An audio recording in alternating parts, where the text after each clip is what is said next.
Flame it. I don't even know what that is. Hello. Okay, ready and go.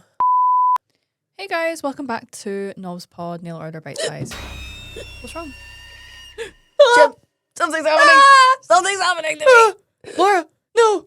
I think it's the end. Audio listeners, we are. Oh, one last thing I have to say. What? I love Nicki Minaj. Oh, me too. And I love Jesus. I just met him. He was a lovely guy. Audio listeners, we have risen from the dead and we are now ghosts. Happy Halloween episode. Welcome to the seance. Welcome to the Knobs Pod. Welcome to Knobs Pod. And on today's episode, we're talking about things that scare us in the nail industry. I wonder if I can take you seriously. You look really funny. I'm wondering if we are going to make it through this episode without laughing. Wait, I think my jeans are showing through. Oh, God. I I don't have jeans. I'm a ghost. A cool ghost. A cool ghost. I sounded like Bane.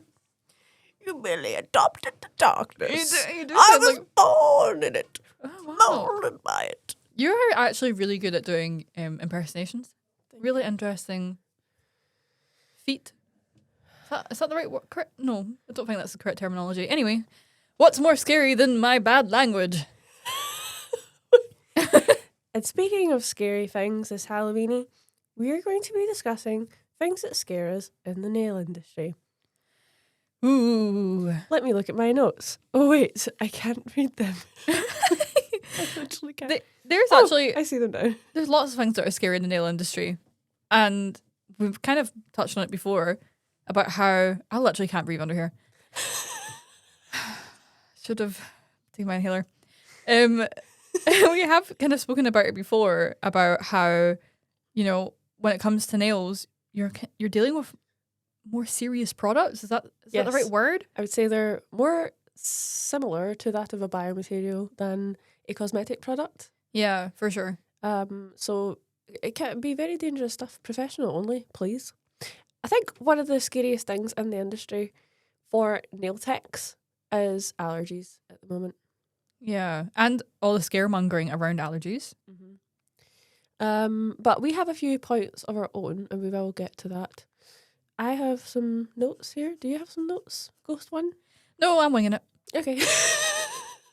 Ooh. What's scarier than winging it? Nothing. Okay. So first up on my notes is, just as you said, misinformation in the nail industry, but particularly on TikTok. Yeah, TikTok is the worst for it. Yeah. You know why though? It's because people know they can get clicks and reshares and likes, and people will save it because they think it's genuine. Yeah, if they think it's like rage baity and stuff, you know. It's a lot of the time the content on TikTok isn't actually there to educate you. It's more for that person to get views. So just bear that in mind. One of the things that I've noticed recently, I don't know if you've seen this, Shim, but there was like a big scandal happening on social media. Scandalo. Scandalo. Where there was like a big influencer, and well, I don't know if the other girls were influencers or not, but it's In the nail someone- industry? Mm-hmm. Well, I'll just say who it was. It was Nail Career Education, and that's a woman that I have watched for years, like even before I started at Nail Order. Susie, I believe her name is. She's like a YouTuber, and she teaches you how to do loads of stuff for nails, and she's like a great educator, very well respected in the industry. But I did notice recently she was in a bit of a scandal, and I had watched just like a brief clip because of her saying that sorry, I'm finding it hard. Could you imagine getting called out from a scandal by a ghost in sunglasses?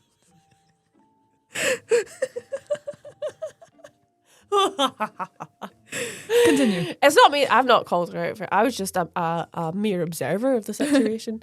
Nail news. Brought to you by two knob ghosts. Yeah, so she was saying that basically obviously I'm paraphrasing, but a nail tech shouldn't wear gloves. Like her and her friends are saying they shouldn't wear gloves because it's What? sort of like, it kind of can be just a bit of a nuisance, like trying to perform service when you've got gloves on. Eh? Huh? I know. So yeah, it was like a whole Yeah, it can be a scandal. nuisance, but like so could like getting dermatitis. Yeah, exactly. That was what the scandal was. So I think her point was like, if it's like causing you problems, like being a nuisance, stopping you from doing the job correctly, just don't wear them. But then like the arguments from the other side was that your gloves are probably just too big for you if they're like causing you problems. Like Yeah. if they're annoying you, they're probably just too big and like flimsy, like just get a smaller size. And also another point was something that Becca had said. I think she made a TikTok about it actually. And it was actually a really great analogy of like Yeah. condoms. Like, okay, condoms are obviously annoying. They're a bit of a nuisance. However, you should still wear them to protect yourself. Yeah. Like it's the same as gloves. Like if you're a promiscuous person, you have a lot of sex with different people, you should probably be wearing condoms. Yeah. If you're a nail tech and you're doing nails on lots of different people, you should probably be wearing gloves. Like it's kind of the same thing. It's like quite a good It analogy, is actually the perfect analogy. isn't it? Like it's literally the same thing. Okay, like a little bit annoying, sure, but the benefits of wearing the gloves far outweigh the cons to wearing the gloves. So why wouldn't you 100%. wear them? So this is just stuff that like you see on like social media. It's like big influencers giving out kind of wrong information, I guess. I can kind of see where they're coming from, but like it's just such dangerous advice that like it kind of is upsetting Yeah. because other people, well, if they're like a bigger influencer, like people are going to listen to that. Yeah. Me and Becca kind of talked about this as well, like on our TPO episode, where I said whenever someone posts something or you watch a video online, always think about what that person's intention was about posting it before you comment or like on it or reshare or whatever it is you do. Like take everything with a pinch of salt. Yeah. Even if it's people you trust. Because like I trusted Susie. I've been watching Susie since I was like 13 or something. Like whenever she started her channel, like I've been a long time watcher. So if I didn't know any better, I'd probably just take her advice like as gospel. And I've seen the same as well, like with other influencer nail techs just giving out like completely wrong information. Like, and I just notice it especially so on TikTok.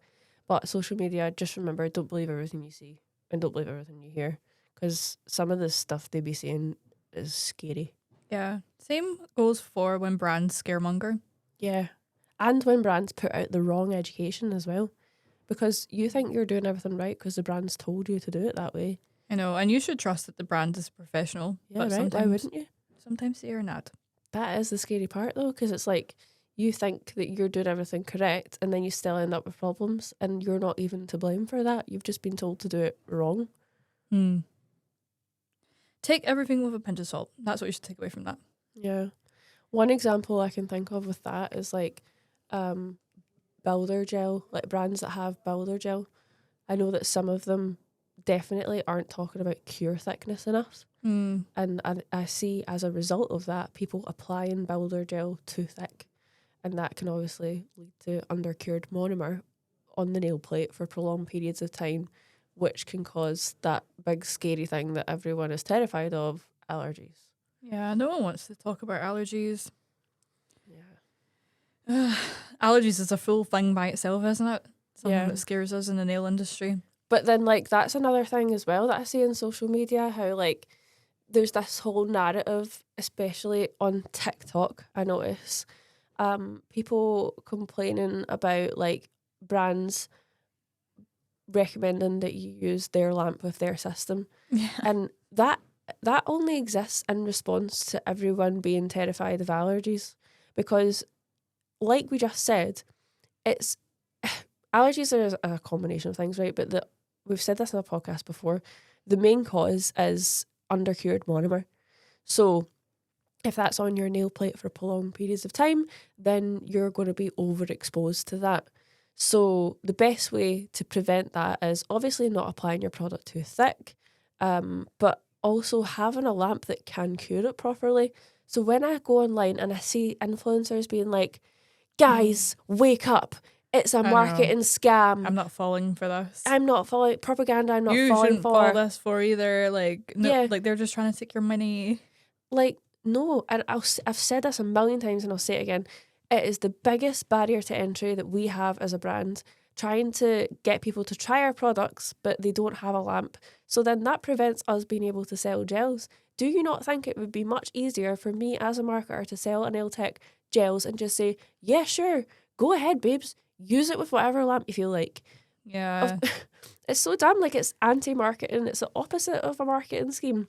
And the It is reason they're so expensive is because we've chose to get a good lamp that actually works. that actually cures the product and is going to, I don't want to say prevent allergies, but it's definitely going to reduce the likelihood of anything like that happening or Well, occurring. yeah, by default, if it's yeah. curing the product, then that is less likely to cause undercured monomer. Yeah, I wish I could call out this one particular lamp that makes me really, really, really, really angry and scared. And when I see it and I'm like, oh, no. I'll be troubleshooting with someone and they'll show me it and I'll be like, no, no, Not that one. put it away. You don't even need to say it. People will know what it is. It is really, it makes me sad.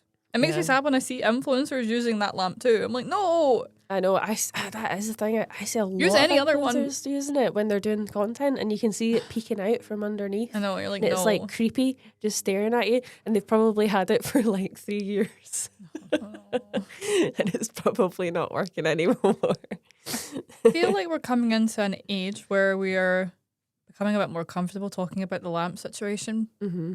It is difficult as a brand when you've got like a high like value item. It does maybe come across that way. I get that it comes across that way, but like it's totally not. However, I did come up with an idea recently. Yes. That is going to break down that barrier to entry. Keep your eyes peeled. Spectacular saving, if you will. Oh, it is a spectacular saving. You're right. What is something else that scares you? Okay. What have I got here? Do allergies scare you in general? You know what scares me more? People being like, oh, my client's got an allergy. And it's like a wee bit of onycholysis on a nail or like a greenie. And like, that's more scary to me because it's like, you've been brainwashed, girl. Like, you've been brainwashed to think that any contraindication that happens to your client is an allergy. People are scared though, so I don't even like. I get where they're coming from, where you're just so on edge and you're waiting for an allergy to happen. You're probably terrified of dealing with an allergy that you just kind of create one out of thin air. Yeah, I know. I don't blame people at all. Like, I think if I was in the industry, not working in the position I do, I would probably be terrified of that as well. I'm actually scared. I was going to say scareder. Scareder. I'm actually scareder of onycholysis than contact dermatitis. Yeah. Onycholysis gives me the heebie-jeebies. It is all quite scary, isn't it? Like, I currently have an overfiled nail, and that's giving me the heebie-jeebies. She will not shut up about this. It's really, really frustrating me because I can see the splinter hemorrhages starting to form, and I'm just like, I am not putting any product on this until it's fully grown out, because that is how you get an allergy. Like, if you have a really overfilled nail and you start putting gel products on top of that, you're opening yourself up to a whole world of possibilities for reactions. So yeah, that is something that scares me. Like, when my nails overfilled, I'm like, oh no, allergy risk. No, I'm scared of. There's all the contraindications scare me, and like they're much more serious and like, I don't know. Anything you deal with, like I always compare it back to lashes, but you know, you would never really be dealing with something so severe. Nah, you don't really get as much of the contraindications in the beauty world as you do in the nail world, I don't think. And it's difficult too because you're not a doctor, so yeah, what are you supposed to do? Definitely never like diagnose people with things. Let them see their GP, because then you're opening up yourself to scary things like a lawsuit. Oh. See the amount of people as well that I see putting up content of them doing nails on someone that has clearly bitten their nails off and like ripped them to shreds, or they've been overfilled. That scares me as well, because I'm like, I think you just don't know how dangerous that is. Yeah, or also I think that it could be people feeling the pressure from their clients. They come in, you're telling them no, and they're like, I just want them done anyway, and you know that they're going to go somewhere else if you don't do them. So you just kind of like cave into it, but don't be scared to put your foot down. You are the professional at the end of the day. It would be hard as well if you're relying on this client coming in for a service, it's paying your wages, and then they come in with like effed up nails, and it puts you in a position where you have to put morals over money, which is never a fun thing to do in business, because you're on one hand saying, okay, should I put this gel product over this person's nails that are clearly damaged and that's opening them up to risk, or should I send them away and not get paid? Yeah. That's a horrible position to be in as a nail tech. But you'll sleep better at night. Yeah. Picking the right option. You sleep better with your heating off because you didn't get paid and you couldn't afford to pay for your lecky. That's sad. You're going to sleep cold that night, Sophia.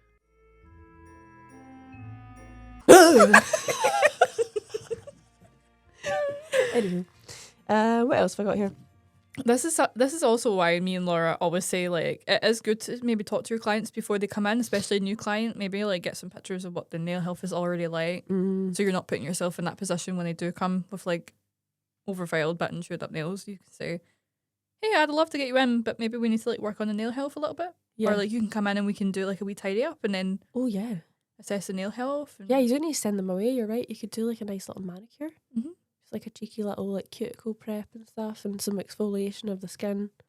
100%. A little luxury hand scrub. Yeah. Okay, anyway, back to me. So, next point I have. This bed sheet's making me feel sleepy. Is it? You look really cozy. I'm here like I know. And you've just sat in the one position perfectly the entire time. Like, I'm probably all screwed up and things going wrong everywhere. I don't know if my eyes are in the right place. I'm just having a bit of a Yeah, I'm feeling quite relaxed. I'm feeling secure, like a cocoon. I'm happy for you. Oh, the butt. My one job. Don't swear. Sorry. Anywho. Oh, right. Here's something spooky for you all. Nail techs offering services that they're not trained in. Especially e-file. I think e-file, especially because it's genuine. It's like a drill. Yeah. It's dangerous. I think I found a comfortable position now. Yeah, just lean back and relax. I can't. Hold on. Stop swinging the mic about. Just let me get comfortable for 1 second, right? For audio listeners. Okay. I think I'm comfortable now. Hello? It's me. Hello, calling from the dead. My old friend. Yeah, e-file is something that really scares me because I used to be that person. I remember when I worked in a salon, I would sit and do my toes and I'd be like, hey, can I just use this? Like, just take the product off my toes. And Oh my God. she'd be like, I mean, not really, but sure. And I'd just go ahead and do it anyway. Now thinking back, I'm like, wow. I would never. Would I do that? That's so dumb. Like, I had no clue what I was doing. I probably drilled my toes off. That's so bad. I know. You like probably are overfiling. Most likely, yeah. Yeah. And they tried to stop me, but you couldn't tell me otherwise. See, once I've got something in my head, I'm going to do it. I'm a DIY queen. It's terrible. Yeah, that's not good. But then there's a difference between doing that and then doing that on a client, like a paying client. You know, that's scary. What are the risks of using an e-file untrained? You can cause a lot of damage to the nails. Have you ever heard of the Ring of Fire before? Yes. I had the Ring of Fire once. Yeah. You might find that quite often in a non-standard salon because they'll use much harsher bits. It's not like as luxury of a service with like an e-file in a non-standard salon. So that's when you've kind of drilled right into the nail to sort of blend the tip for an infill or whatever, or maybe even for a removal. And it goes like that red way where it's damaged like the matrix. And yeah, it's just not good. Do you know what else is scary about an e-file? What? When your hand slips and you go around the nail like, zoom. Oh yeah. That when your heart starts palpitating. And that happens to me even as someone that is trained and well versed with e-file now. And we Like- both stopped for a second and looked at each other for like a solid minute, like I was like, that never happened. I swear. Forget. And then I cursed amnesia on her. It didn't work. She remembers everything. She remembers the trauma. Yeah, I've now, since my DIY days, done a Lucy Pastorelli course, which is such a great EFL course if anyone's looking into one. That it's face to face. Yeah, Chef's Kiss. Fantastic course. And I'm really, really confident with it now. At the beginning I was a bit like, and there's still some bits that I'm kind of wary of that I'm a bit scared of, but I will open myself up to them eventually. And even then, when I was removing your nails, I still skipped. Like, zoom. Yeah. And it is scary It when happens. that happens. Yeah. But it's not as scary as using bits on people you don't know what they're for. Like, I see nail techs untrained using like carbide bits on the nails and sanding bands drilling through the nails. Like, if you're going to use a sanding band on the natural nail, you need to be using like a 180 really, really, really lightly, or a 240 so lightly in the natural nail plate, just to etch the surface. Don't go over the same area twice. Don't file through the nail. There's so many different bits. There's so many different bits I couldn't tell you what they're for. Yeah, but that's why you need the training, because otherwise, how are you going to know? Yeah. And like a lot of people, especially, this is a really scary thing as well. If they've not done any training, they'll just go and like buy bits off Amazon. So they don't actually. They don't know what they're using. Yeah. That's like just getting a bit of sanding paper. You don't know what grit it is, and just hacking through your nail. You wouldn't do that with a file, so why would you do that with a sanding band? Do you think there's a difference between a luxury e-file and like one that you can buy off of Amazon? Yeah, 100%. Yeah, I think so. The hand piece will be completely different. Yeah. Yeah. It's like more solid. Mm-hmm. There's weight to it. There's loads of components about an e-file that will differentiate like a luxury one from a shitty one, basically. 100%. Same goes for your dust extractors. Yeah. I mean, obviously the best top of the range dust extractor you can get is probably one of those like Vodex ones, where it's like a big giant suction thing. Have you ever seen them before? Yeah, I've seen them on TikTok. Yeah, they're like installed onto your desk, but they're very, very expensive. So sometimes it's not financially feasible, or people don't have the space for them. But that is probably the best thing you could invest in, is one of those big industrial dust extractors, especially if you're doing lots of like acrylics every day. But any dust extractor is better than no dust extractor. I'll say that. Yeah, because what's even scarier is all that dust in your lungs. For sure. But yeah, back to untrained things. I see a lot of people hopping on to other services. Hard gel. Yes, hard gel is one on my list. 100%. Yeah, full cover tips. It's so trendy just now, and people think especially if they've done builder gel, which I agree, it is similar, but it's not the same. It depends how good your skills are with builder gel.